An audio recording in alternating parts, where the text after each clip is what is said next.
गर्मी के दिनों में बेंगलोर जा रहे थे गोमटेश्वर बाहुबली भगवान के दर्शन करने। ट्रेन में बैठे कटनी स्टेशन से और वहाँ से करीब 26 घंटे की यात्रा करने के बाद 2000 किलोमीटर दूर बेंगलोर आना था। चलते रहे। थोड़ी देर बाद 6-8 घंटे बाद एक सुराही भर के ठंडा पानी घर से लेके चले थे।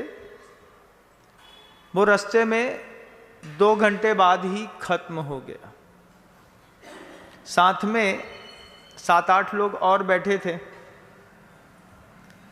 रास्ते में विजयवाड़ा स्टेशन पड़ा जब, तो वहाँ पर एक बालक एक केन में बिल्कुल फ्रिज का ठंडा पानी गिलास में बेच रहा था। अब जैसे ही पानी दिखा तो पानी पीने वालों ने तो बिना पूछे पानी पी लिया, लेकिन साथ में रहने वाला एक व्यक्ति पूछता है बच्चे से, पानी कितने रुपए गिलास है? बच्चा ने सामने वाले व्यक्ति को देख करके मुस्कुराया और मुस्कुरा करके कहता है 1 रुपए गिलास। सामने वाला ट्रेन में बैठा हुआ मुसाफिर कहता है, इतना महंगा पानी देते हो, 1 रुपए गिलास? बच्चा मुस्कुरा दिया। मुस्कुरा करके उसको देख करके उसकी इंसल्ट करके आगे बढ़ गया। ये बात सामने वाले को सहन नहीं हुई। आगे जाकर के पूछता है, मैंने पूछा कि पानी कितने रुपए गिलास है? तुमने कहा 1 रुपए। हमने कहा कितना महंगा है। इस पर तुम मुस्कुराए और मुस्कुरा के चलते बने। तुम मुस्कुराए क्यों? तो वो बालक कहता है, साहब, पानी की कीमत रुपए तय नहीं करता, प्यास तय करती है। अगर आपको प्यास है फिर आप पानी की कीमत नहीं पूछते, आप सिर्फ पीते चले जाते हैं। सम्मेद शिखर जी चढ़ते हैं पहली बार, और जब ऊपर एकदम से कंठ सूख जाता है और वहाँ पर कुछ आदिवासी ग्रामीण बंधु जब नींबू पानी का गिलास बेचते हैं कांच के गिलास में, उनसे रेट पूछते हैं कि बैठ करके बोलते हैं जब तक हम तृप्त ना हो जाएं तब तक पिलाता रहे। अच्छी चौड़ी लंबी काया वाले जो होते हैं वे 5-6 गिलास पी लेते हैं। उसके बाद पूछते हैं, भाई पैसा कितना हुआ? भैया सेठ साहब 2 रुपए गिलास था, 6 गिलास का 12 रुपए। अरे बस ये पकड़ो। खुश हो जाता है। किसी भी क्षेत्र में राशियां वस्तु की कीमत तय नहीं करती, आपकी प्यास तय करती है कि आपको कितनी वेदना है उस चीज को लेकर के। और लेने वाला चुपचाप लेता चला जाता है। साथ में जितने लोग थे, मैं स्वयं गर्मी में बिल्कुल तप गया था। जैसे देखा कि बिल्कुल ठंडा पानी है, उसकी केन में बाहर पानी की बूंदें दिख रही थी, उससे ही अंदाजा लगा लिया था। हमने कहा पहले पानी पिलाओ, बस हो गया। न ब्रह्मचारी थे न कुछ और गृहस्थ थे। अब जितना खत्म हो गया माल, अब क्या करें? तो वहां से पानी पीता गया। जब 5-6 गिलास पी लिया, उसके बाद सबने पी लिया। 5-7-8 लोगों ने 20-25 रुपए का पानी पिया, फुर्सत हो गए। लेकिन बच्चा संदेश दे गया, 1 रुपए हो या 2 रुपए, पानी के गिलास पैसा तय नहीं करता है, प्यास तय करती है। आप में से भी इतने सारे महानुभाव लगातार उठ करके मेरे पास अपने आप चले आते हैं। आते हैं, मेरे पास बैठते हैं, संवाद करते हैं। मैं बस एक देखता हूं एक बात को कि प्यास कितनी गहरी है उपद के आता है हमारे पास, मैं प्यासा हूं, मैं कुछ कर लूं क्या? ऐसा कर लो, ये अमृत धारा लगा लो, ये बर्फ की सिल्ली रख लो, ये मिट्टी पट्टी रख लो, अपना भला कर लो, और वह हमसे जो लेना चाहता है वो ले करके कृतकृत्य होता है। जो लोग अपने आप आते हैं, आकर के अपनी प्यास बुझाते हैं और झूम जाते हैं। जैसे अभी एक परिवार हमारे बीच में आया और गुरुदेव के प्रकल्प के साथ जुड़ करके अपने आप को झुमा गया। बोलता है हमसे, आप खुद बोल दीजिए ना। मैं कहता मैं भी बोल देता हूँ, अनुमोदना करता हूँ, तुम्हारी प्यास जिसमें बुझेगी मुझे उसमें संतुष्टि है, क्योंकि मैं तो पानी पिलाने वाला हूँ, मुझे तो पिलाने का काम है मेरा। पीने वाला पीता है बंधु। जिनके पास प्यास नहीं रहती है देव, गुरु और धर्म की, वे लोग राशियां पूछते हैं, कितने का है, क्या होगा, इतना कहाँ से लाएंगे, इतना महंगा है।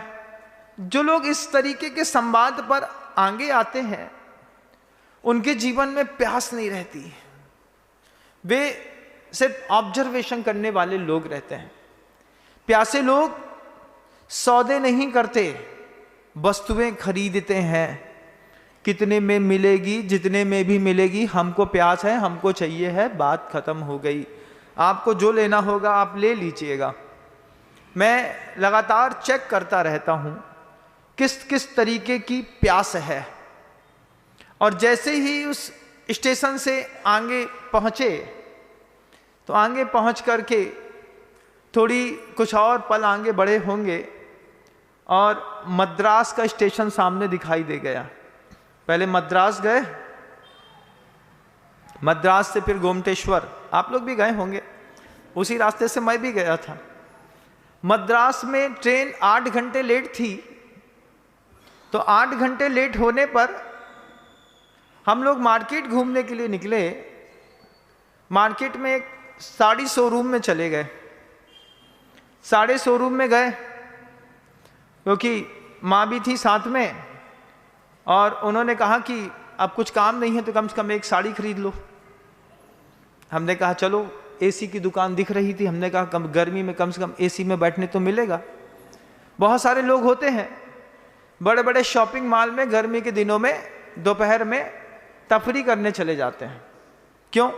टाटा का जूडियो मिल जाएगा, कुछ और मिल जाएगा। बोले कुछ नहीं, गर्मी बहुत तेज है, तो जब तक गर्मी पड़ रही है तो 3-4 घंटे कम से कम मॉल में घूमो, ठंडे तो रहेंगे, शाम को घर में आके अंथव बनाएंगे, खाएंगे पिएंगे, खुश हो जाएंगे। यही सोच करके और उस साड़ी वाले की दुकान में गया।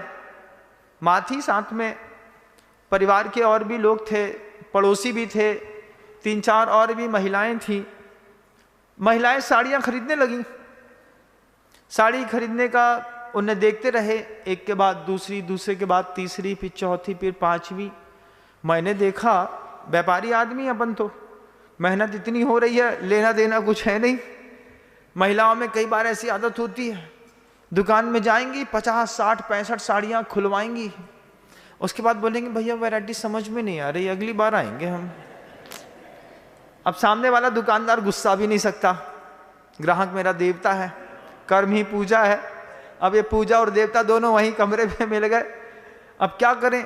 कुछ महिलाएं होती हैं, खुलवाती जाएंगी, खुलवाती जाएंगी, खुलवाती जाएंगी, खुलवाती जाएंगी, और उसके बाद 50 साड़ी का पेशेंस सामने वाले ग्राहक का, दुकानदार का, वो दिखाता जा रहा, प्यार से बोलता जा रहा, हाँ दीदी जी, दीदी ये देखिए, दीदी ये देखिए, दीदी ये देखिए, दीदी ये देखिए। वो दीदी दीदी बोलता जाए, दिखाता जाए, हम पीछे खड़े, हम भी व्यापारी, वो भी व्यापारी। हमने कहा ये 6-7 लोग हैं, इनने 50-65 साड़ियाँ खुलवा ली हैं, अगर इनने नहीं खरीदी तो फालतू में टंटा होने वाला है, खरीदना तो पड़ेगा।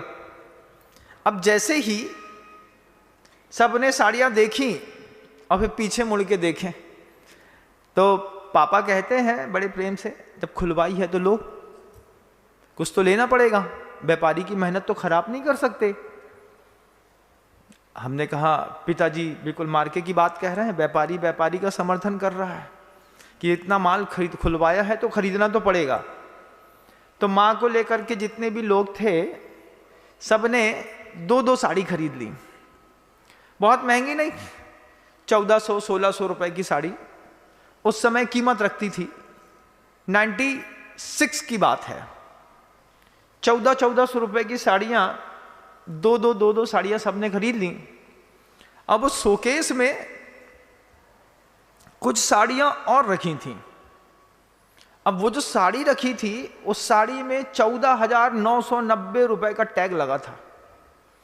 हमने माँ से पूछा, वो साड़ी देखो कितनी सुंदर दिख रही है। तो बोले दिख तो रही है, लेकिन तुम्हारे पापा डांट हैं। हमने कही बात करो सेठ से, हो सकता है पैसा रखे हो तो एक साड़ी वो भी ले लो। छोटा था, 18 साल की तो उम्र ही थी मेरी उस समय। तो माँ से बोला, तो माँ बड़े उससे बोलती है, अपन इतने बड़े घर के नहीं हैं भैया, 15,000 रुपये की साड़ी बहुत मायने धरत है, अपन 1400 में खुश हैं। गरीबी का जमाना था, इतना महंगा कौन पहनता है। आज भी घर में देखेंगे 600-700 रुपए की साड़ी लपेट ले महिलाएं तो बहुत बड़ी बात है। बाहर जाकर के भले भी 10,000 की साड़ी घूम लें, घर के अंदर 2 साड़ियां रहती हैं महिलाओं की, बिल्कुल परमानेंट पेटेंट। जैसे काम वाली बाई आती है ना, पूजा, काम वाली बाई पूजा आती है तो वो एक ही साड़ी पहन के आती है। ऐसे दुनिया में कितनी भी अच्छी बड़े घर की महिला क्यों ना हो, घर के अंदर घुसेगी तो उसकी 2 साड़ी पेटेंट है, एक दिन नीली एक दिन काली, एक दिन नीली एक दिन काली, एक दिन नीली एक दिन काली। परिवार वाले देख देख के परेशान हो जाते हैं। पति भी एक दिन बोल देता है, क्या वही पहनते रहते हो, तो उस पति को भी समझा देगी, तो मैं तो बस रहीसी सूझ रही है, हमसे पूछो घर चलाओ कितना कठिन है। हमने के 600 से ऊपर की घर के अंदर जो साड़ी पहनते हैं ना आप रेगुलर वाली, एक्चुअल कीमत तो आपकी वही है, चाहे वो 250 की हो चाहे 700 की हो, इससे ज्यादा तुम्हारी कीमत नहीं। बाकी तो सब शोबाजी और दुनिया जमाने की बात है। बाहर गए तो वो कोसा की साड़ी पहन गए 24,000 की, 26,000 की, बड़े घर की हैं। जो बड़े घर की नहीं है, जो घर के अंदर जाके देखो जो कौन घर की है, इनकी कीमत तो घर के अंदर पता चलती है। 700 रुपए की साड़ी तो बहुत महंगी हो गई। अब वही 2 साड़ी जो है 6 महीना 7 महीने तक लगातार रेगुलर घिसते घिसते घिसते जब तक फट ना जाए तब तक दूसरी नहीं आती। ये सब बाहर की जो दुनिया है ना, ये सब दिखावे वाली है। माँ से कहा कि वो खरीद लो, माँ कहती है अपन इतने बड़े घर के नहीं है, पापा ने 2800 खर्चा करा दे, इतने ही में पापा डांट दे हैं तुम्हारे। उस समय बड़ा संकोच का जमाना था, मतलब माँ पिताजी से सबके सामने बात नहीं करती थी, आड़ लेकर के बात करना पड़ता था। तो घर में 3 बबलू थे। 3 बबलू कैसे होते हैं, बोले लड़के का नाम बबलू।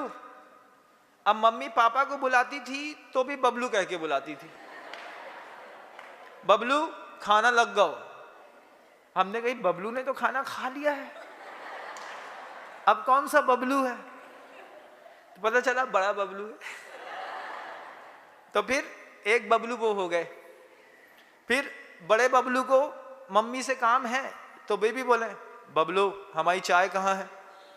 हमने कही गजब है, हमने तो आज तक चाय बनाई नहीं, जो बबलू हमसे चाय बनवा रहे हैं। फिर बहुत देर बाद समझ में आया, तीतर के 2 आगे तीतर, तीतर के 2 पीछे तीतर, बोलो कितने तीतर, 3 तीतर। ऐसे किसी भी घर में पहले बड़ी अच्छी मर्यादा रहती थी। तो मर्यादा में लड़के का एक नाम था, वो मल्टीपर्पज था, जैसे बोरोलीन हो गया है हमारा नाम।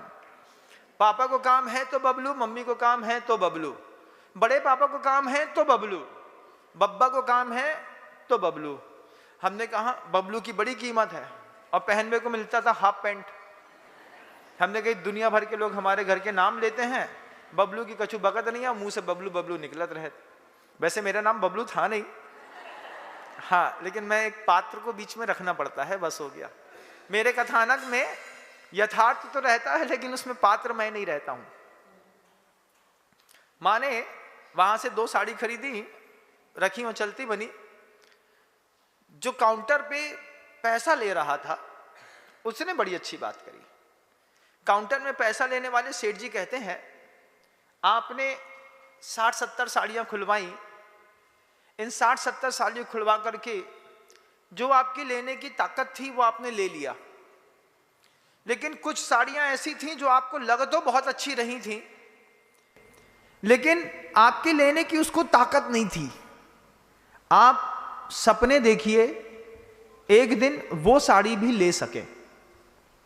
काउंटर में रहने वाला जो सेठ जी थे वो कहते थे, बस माँ जी आप तो सपना देखो कि आपको एक दिन 15,000 की साड़ी भी पहननी है, सपने देखोगी तो वो साड़ी भी मिल जाएगी। सपने सोचते रहो, विचार करते रहो तो एक दिन हकीकत में बदल जाते हैं। ये बात जब हम लोग वापस ट्रेन पर बैठ गए बेंगलोर जाने के लिए, तो पिताजी, क्योंकि वो उधर वाले थे, उधर वाले का मतलब तो आप समझते ही हैं, अब मैं क्या बोलूं, तो हम लोगों को बैठ करके समय सार का उपदेश देने लगे। अब जैसे पिताजी ने उपदेश देना शुरू किया तो मम्मी तो ऐसी देखने लगी। अब वो मेरे को टारगेट बनाया, क्योंकि बीच में तो बबलू ही है और कोई है नहीं दुनिया में। अब पिताजी कितना गजब का उपदेश देते हैं। पिताजी उपदेश देते हैं, दार्शनिक जो व्यक्ति होता है वो उसका चिंतन ही बिल्कुल अलग होता है। पिताजी कहते हैं, देखो अपन लोग उसकी दुकान में गए, 6 घंटे की ब्रेक जर्नी हो गई थी, तो अपन ने उसकी दुकान में साड़ियाँ देखी, 60-70 साड़ियों में 5-6 साड़ी पास कर ली। फिर कुछ साड़ियाँ ऐसी थीं जो बहुत कीमती थी। क्यों देख रहे थे कि नहीं? हमने कहा देख रहा था भैया, हमको ना साड़ी पहनना ना मतलब, हमको कहाँ मतलब, काहे को बता रहे, हमको ज्ञान दिए जा रहे तुम। पिताजी ज्ञान दिए जा रहे, दिमाग में फीड होता गया, वक्त पर चीजें काम आती हैं।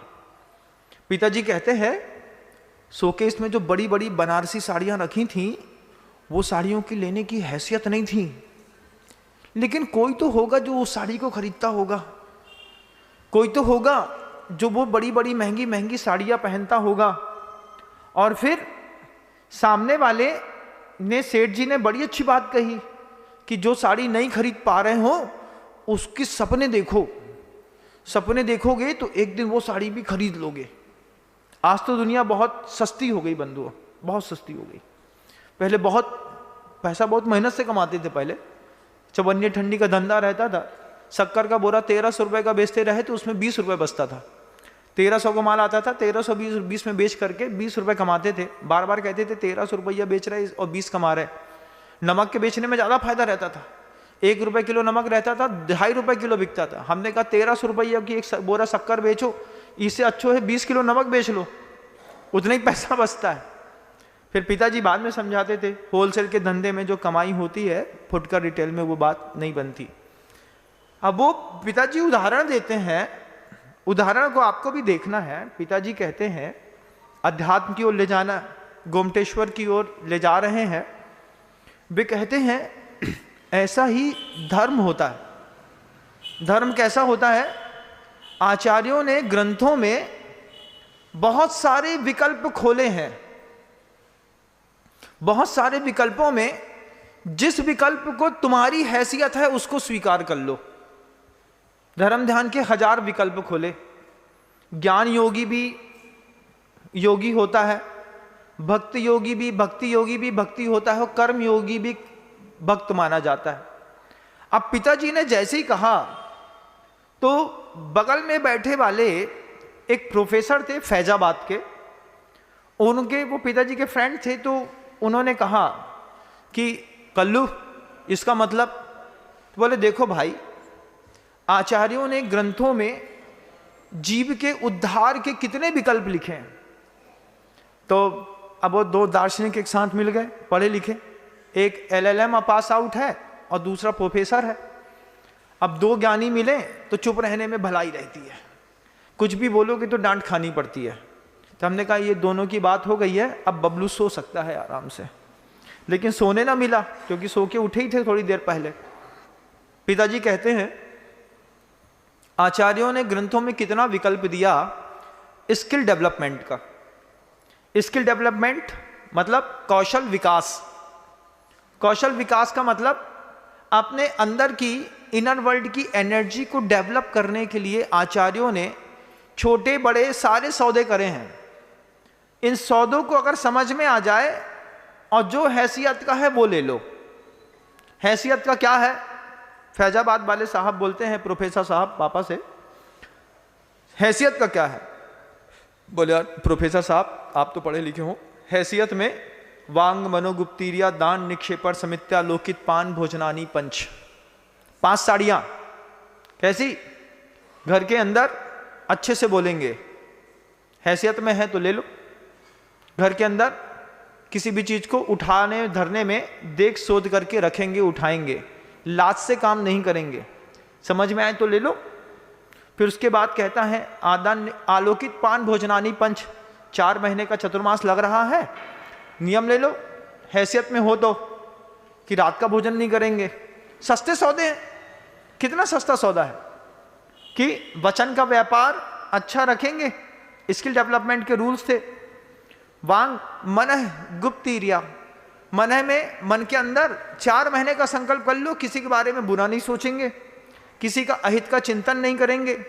बोले इसमें काय की उपवास की? उपवास में तो मेहनत लगती है, सोचबे में काय की मेहनत? दोनों बात कर रहे थे, मेरा इंटरेस्ट बढ़ गया। हमने कहा उधर का उदाहरण धार्मिक ग्रंथों में फिट करके, क्या गजब की बात पिताजी कह रहे हैं। पिताजी ने कहा एक सूत्र है, एक सूत्र का सस्ता सौदा, वांग मनः गुप्ती ईरिया समिति लोकित पान आलोकित पान, दिन के उजाले में भोजन और पान करने का सौदा है, इससे तुम्हारी अहिंसा पल जाएगी यथासंभव। तो वो प्रोफेसर साहब बोलते यार गजब यार कल्लू, गजब की बात कह रहे, तुम वहां का उदाहरण इधर फिट कर दिया। तो बोलते देखो अभी गोमटेश्वर बाहुबली आया नहीं है, तब तक संवाद करो तो धर्म का करो ना, रास्ता चलते फालतू की बात करेंगे तो पाप बंद होगा। अब उनको तो मुमुक्षुओं को तो पता नहीं क्या क्या दिखता है संसार में, उनको भी बहुत कुछ दिखता था जो हमको नहीं दिखता था। हमको तो पैसा लेके दिखता था, वो हमको पहले पैसे देते थे, बोले 10 रुपये ले लो, अपन बैठ के अध्यात्म अमृत कलश पढ़ते हैं।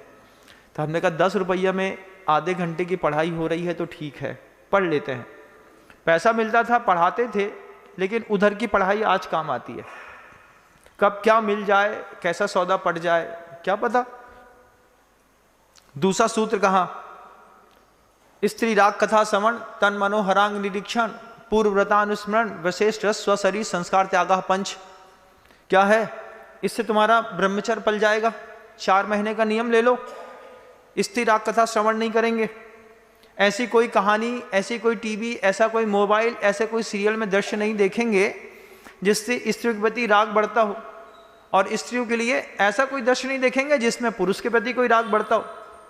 दुनिया में जितने भी जिम खुले हैं ये सब महिलाओं की मेहरबानी के चक्कर में खुले हैं। कोई भी लड़का जिम में स्वस्थ रहने के लिए कभी नहीं जाता, सिर्फ दिखावट के चक्कर में। दुनिया में जितने जिम चलते हैं ना, बल्ले शल्ले सोले वोले बना करके 6 कट 8 कट 10 कट, पूरी इतने की दुकान में ऐसा लगा था जैसे हड्डी हड्डी निकाल दी हो उसमें। फिर यहाँ पे इतना मोटा मोटा, यहाँ से बिल्कुल ऐसा जैसे कोई दैत्य आ गया हो दूसरी दुनिया से। लड़के इतना अपने आप को डेवलप तैयार करते हैं। इसमें जितने भी जिम में जाने वाले लड़के हैं, इनमें से एक के मन के अंदर स्वास्थ्य लाभ की कोई भावना नहीं रहती। इनके अंदर सिर्फ दिखावे की सौदेबाजी रहती है। ये जिम में जाएंगे, फिर आधी शर्ट पहनेंगे वाइट कलर की, कैसी बढ़िया कलफदार शर्ट रहेगी, अंदर बनियान नहीं पहनेंगे। अब इधर में इतना टाइट पहनेंगे कि उसके एप्स से ऐसा लगता है कि शर्ट बेचारी बड़ी मुश्किल से बाही में फंसी है, आधी अंदर आधी बाहर। और चलेंगे तो ऐसा, तो वो चलते वक्त, उठते वक्त, देखते वक्त ऐसा लगता है कि वो जो विपरीत धर्म वाले होते हैं उनका अटेंशन जाता है। जब उनका अटेंशन जाता है तो उसको खुशी मिलती है। इतनी नौटंकी के चक्कर में पूरी दुनिया के जिम खुले हैं। किसी को स्वास्थ्य की चिंता नहीं है। स्वास्थ्य की चिंता करने वाले योगा करते हैं, अनुलोम विलोम करते हैं, कपालभाति करते हैं, भस्त्रिका प्राणायाम करते हैं, सिंह उल्टा शीर्षासन लगाते हैं। ये सब चीजें क्या है? इसको वर्क इन कहते हैं। उठाना धरना ये वर्कआउट है। तो जिम में जाते हैं तो क्या करते हैं? बोले यार वर्कआउट करके आया हूं। वर्कआउट से वर्क इन की बड़ी वैल्यू रहती है। लेकिन एक दूसरे को आकर्षित करने के चक्कर में दुनिया के इतने जिम लगातार चले गए, सफलता हो गई। सिर्फ ये क्या है, शरीर का मद।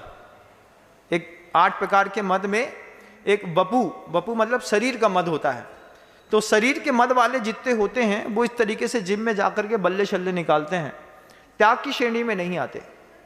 तो पिताजी कहते हैं बड़े अच्छे से कि एक छोटा सा नियम है, 4 महीने का ले लो। सभी लोगों से कह रहे थे वो, और वो बात मैं आप लोगों से कह रहा हूं।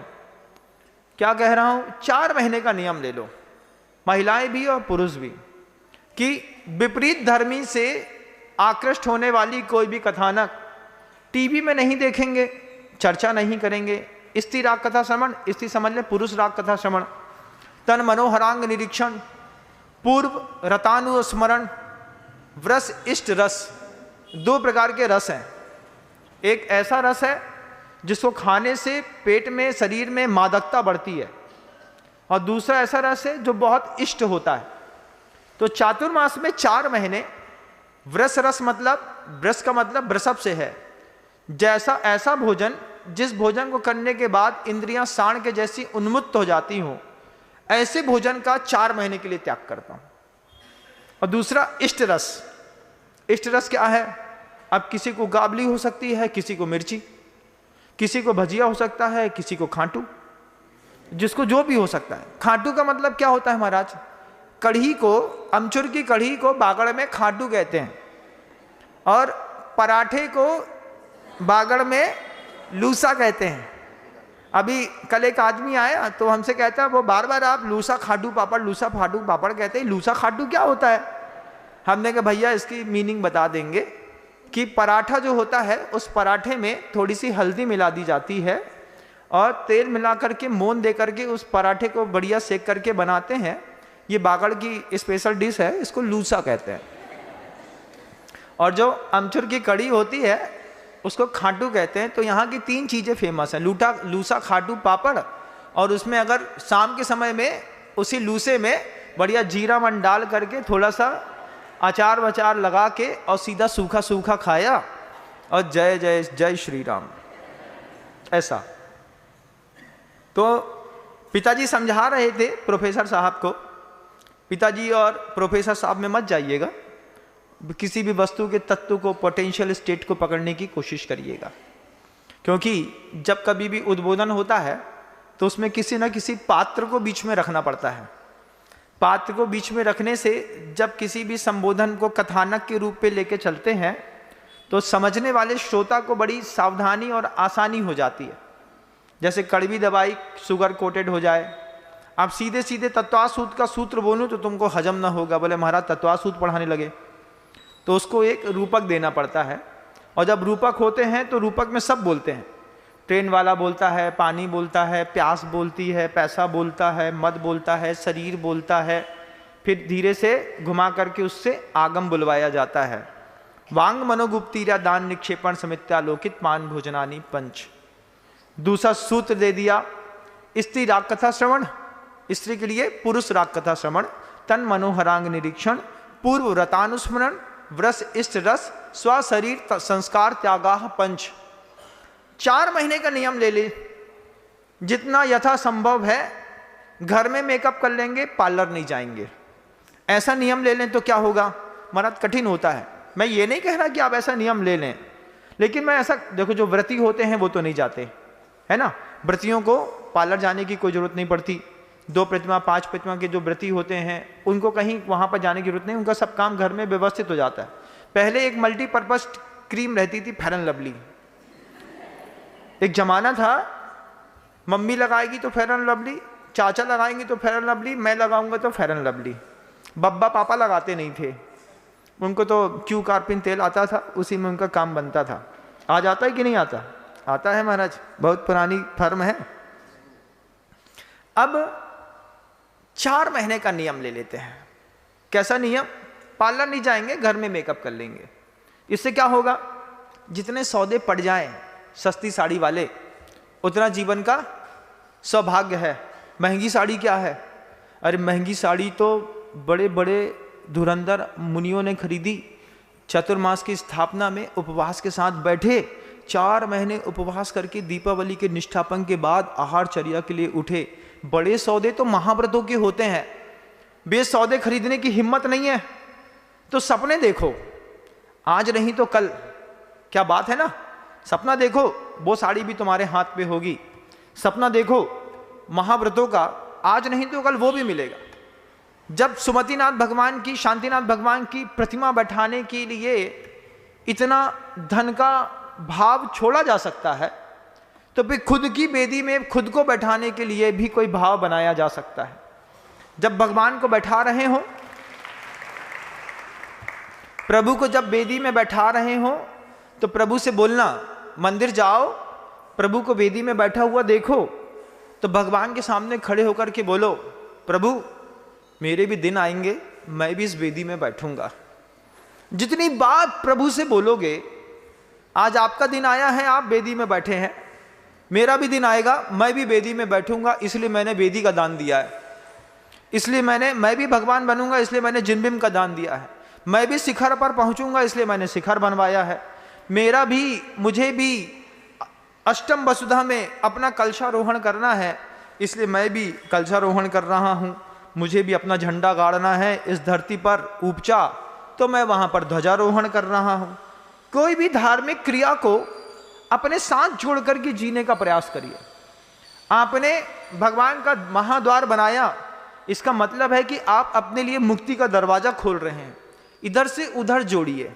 जम सक्कई तम की रही तजम न सक्कई तहेव सद्दहणम।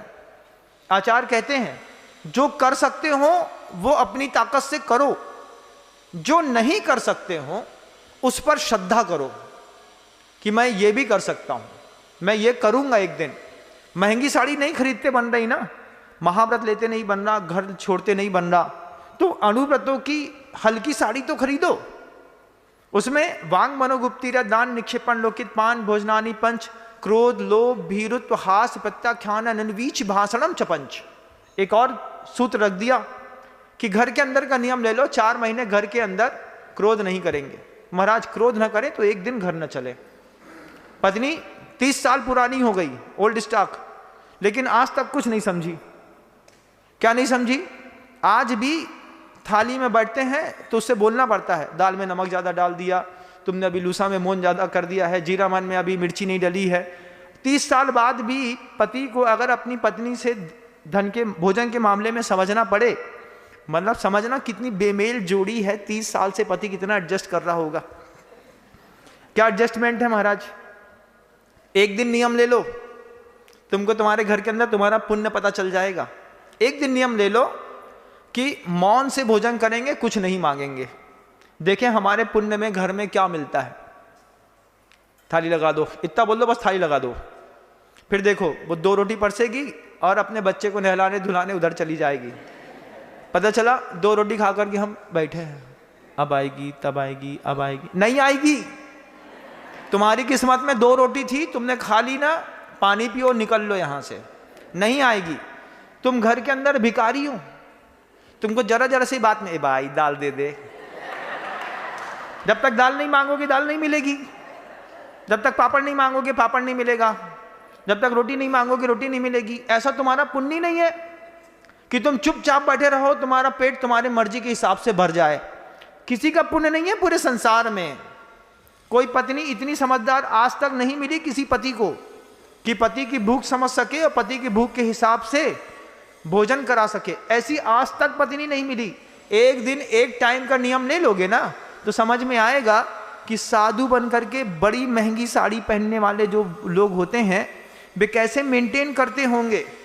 365 दिन जिंदगी भर दूसरे के घर में जाना, दूसरे के हाथ का खाना, ना उसको हमारी भूख का पता, ना हमारे पेट का पता, ना स्वाद का पता, चुपचाप लेना और चले आना। एक दिन करके देखो ना, पता चल जाएगा।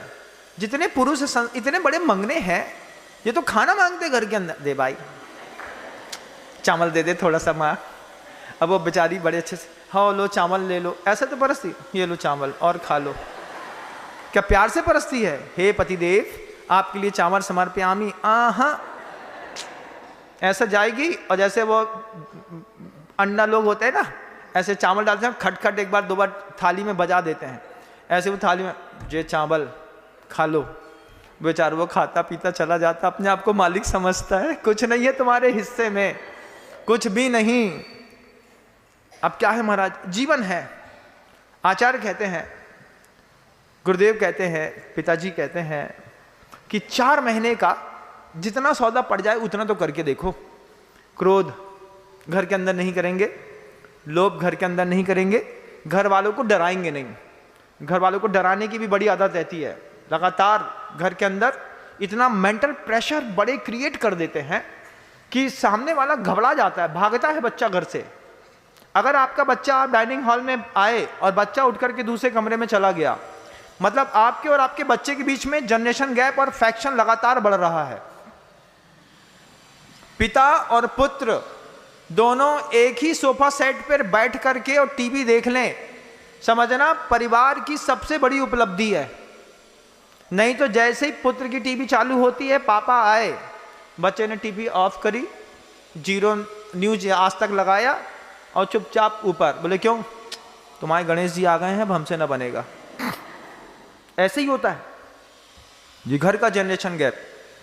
तो अब चूंकि अब वो बेंगलोर आना था, अब वो आ गया, बेंगलोर आ गया, वहाँ पे ट्रेन आ गई, यहाँ पे मेरा टाइम हो गया, तब मैं क्या करूँ, और बोलना है लेकिन टाइम नहीं है क्योंकि स्टेशन आ गया। स्टेशन आ गया तो पिताजी बोलते हैं, यार प्रोफेसर साहब अब बाद में बात करेंगे, पहले ट्रेन से उतर जाओ फिर देखते हैं। यही बात मैं कहता हूँ कि आगे के संवाद अपन फिर देखेंगे। शब्दों को विराम देता हूँ। गुरुदेव श्री विद्यासागर जी में जा वाणी के ज्ञान से सूझे लोकालोक, सो वाणी मस्तक नमो सदा देत हूँ दो। हे जिनवाणी भारती तो हे जपो दिन रैन, जो तेरी शरणा गहे सो पावे सूझे।